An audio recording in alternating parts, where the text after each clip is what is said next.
My name is Bri Sargent. I have been a workplace safety professional for nearly 20 years, and I have trained over 100 safety managers.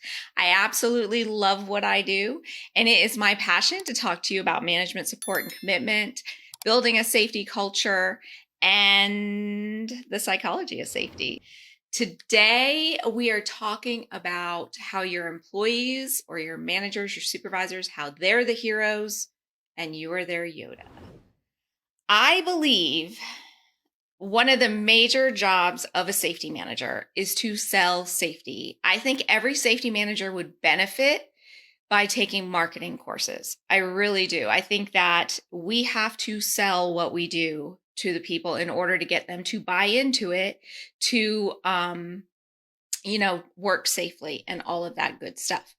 So it could be, you're selling it to the management team. It could be that you're selling it to supervisors. It could be you're selling it to employees, whoever, but you're selling safety. So along with psychology, I also love to study behavioral economics as well as marketing. So when I'm researching those things and I'm reading books about those things, I'm thinking to myself, how can I apply this to safety? And there's been a recent trend in marketing that I want to review with you that is just amazing, because I think we could take this trend and we can apply it to how we sell safety. And it all centers around having a good story and selling things within a story framework. And that people, they tend to buy into the story formula. And when you have this formula in place, you're more likely to get buy-in from your customers. And here's what's really interesting. So the movie companies, the movie production companies, they've already bought into this and they already see it. And they basically just repeat this formula over and over again. So I'm totally going to ruin movies for you. So sorry about that. What they have found is that when you veer away from this formula, the movies don't do as well. We don't like the movies as well. So what I want you to think about, what I want you to walk away from this with is that when I give you the formula, you're going to start seeing it in all the movies.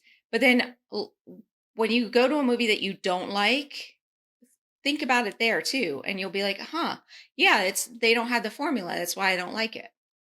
And I'm like a sucker for bad movies. I don't know why, but I watch a lot of bad movies. And I now see it. It's like they're missing pieces in their formula. So there has to be this strong formula in place. So I'm going to give you the formula, so don't worry. All right, so here we go. So here's the formula, and I'm going to give it short and sweet. And then I'll use Yoda as an example because we all love Yoda. All right, so the story formula is 1, there is a hero. 2, that hero has a problem, or there is a villain that's causing the problem. 3, they meet a guide, and that guide has a plan. And then they're trying to avoid failure and end in success. Right? So hero, villain, guide, plan, avoid failure, end in success. So our hero, Luke Skywalker. Our problem, the Empire and Darth Vader. The guide, Yoda. The plan, become a Jedi and defeat the Empire. If Luke Skywalker fails, the Empire spreads and he dies. But if he wins, then the whole world wins and you avoid tyranny and all of that good stuff, right? So that is the formula, the story formula of Star Wars. And as you can see in this formula, Yoda is not the hero.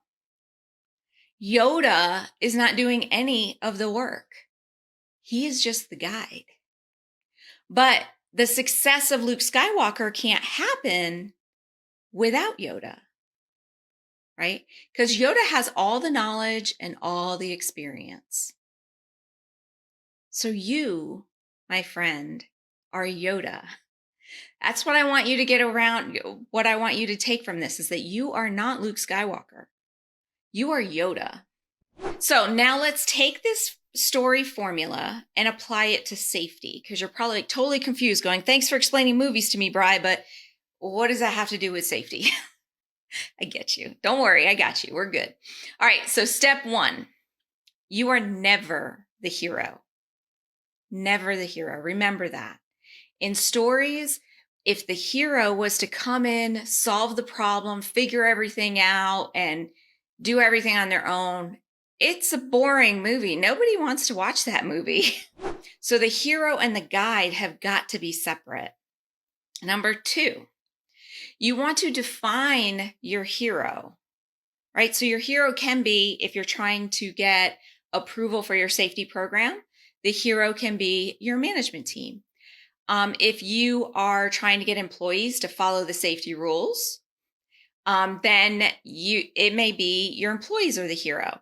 If you're trying to get your supervisors to be the one out there training on safety, then your frontline supervisors are the hero. Just remember, the hero is the person that does the work. The guide is the one that is coaching them and training them. All right. So once you have defined your hero in whatever situation you're doing, so let's say you're doing some new safety training, your hero is the employee. What is their villain? Who is their villain? What is their problem? And their problem could be the accident, the injury, the hazard. If your hero is the management team, maybe it's the regulations, it's OSHA, it's DOT, it's EPA, it's the chance of shutting down the company, right? So identify, I have my hero and here's the problem that my hero has. And then step 4 is creating a plan. We're awesome at this, right? Because we're the guides. We know how to make the plans. We know how to solve the problems, okay? So your experience can help them solve it. So your plan could be your action plan. It could be your JHA. It could be your SOP. It could be your new safety initiative. Your plan is what the hero is going to follow in order to solve their problem.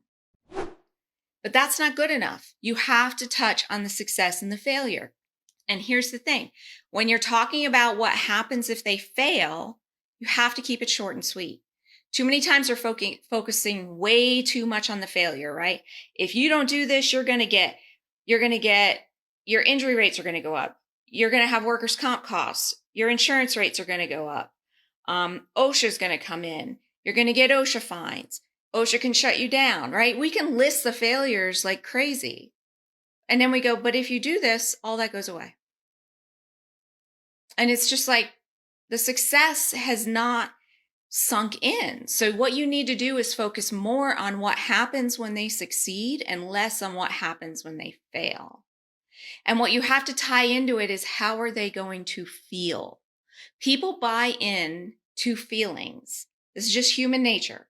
We buy into feelings. This is why we may buy one product over another, is because we feel better about that brand.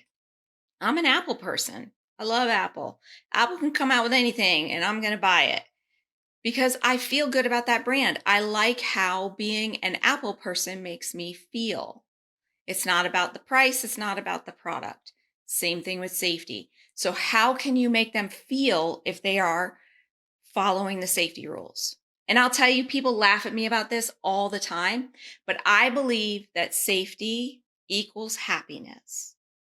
Like when I am safe, I am happy. And people might say, well, that's because that's your core value. But if you think about it, what is the opposite of safety? It's risk, it's stress, it's the unknown, right? All of those things kind of make me go, ooh, right? So, and you get scared. But when you know everything is safe and secure and that you're not going to get hurt or your chance of getting hurt is minimal, it makes you happy. That's why I love ziplining so much, right? It's like I inspect all the equipment. Everything's good. I'm hooked up. Everyone's trained. I've talked to them about their safety program. And I'm going to have a good time doing it.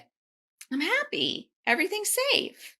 But if I go to a zipline place where they don't even, go through fall protection training and they allow the harnesses to be super loose and they're like, helmet, what helmet, that type of thing, then I get really nervous and scared. So that's why I think it's like, what is the feeling that them following the safety initiative, program, training, whatever it is you're putting out, how are they going to feel?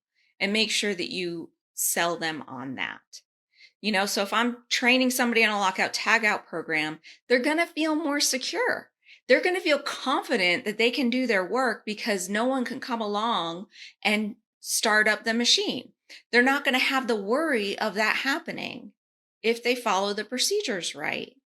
So even like if you accidentally don't lock it, or if you go, oh, it's going to be quick, I'm not going to lock it out, no one will come around. In the back of your mind, you still have that little bit of a concern. But when you have a lock on it, all that worry goes away. So you kind of express that to them in order to get them to buy into it. All right.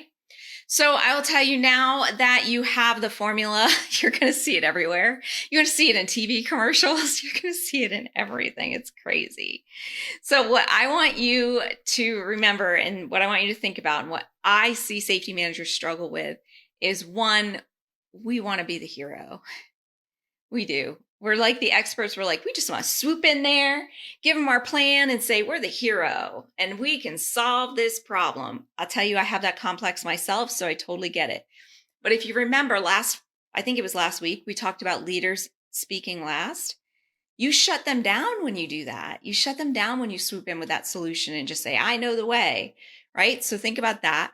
And you might be like, I don't want to be the guide. I want to be the hero. But we all love Yoda. We love Yoda more than we love Luke Skywalker. Think about any movie and you go, do I like the guide better than I like the hero? 9 times out of 10, it's going to be yes. The guide is revered. So don't worry. You want to be Yoda. You want to be the guide.